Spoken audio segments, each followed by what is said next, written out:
কর্মসূচি যেভাবে পালন করে আসছি আমরা ওইভাবে আমাদের কর্মসূচি পালন করবো। আমরা জনগণের দুর্ভোগ করবো না, আমরা কোনো রাস্তায় কোনো জ্যাম করবো না, আমরা আমাদের মতো শান্তিপূর্ণভাবে অবস্থান কর্মসূচি চালিয়ে দেবো। সবাই সবাই ইনশাআল্লাহ, সবাই সুশৃঙ্খল ভাবে বসে পড়ুন। আমরা আমাদের দাবি না আদায় হওয়া পর্যন্ত এখান থেকে এক পাও পেছনে হবে না ইনশাআল্লাহ।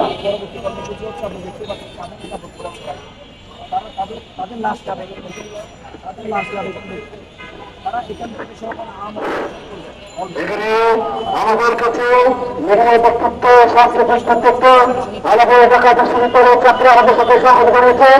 আমাদের পুলিশ প্রশাসন ভাইরা আমাদেরকে প্রতিনিধি আমরা অনেক কষ্টের বিনিময়ে এখানে দাঁড়িয়েছি।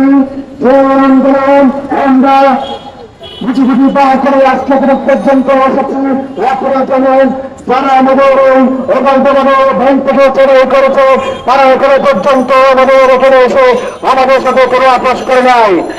আমরা কোন অনৈতিক দাবি নিয়ে এখানে আসি নাই।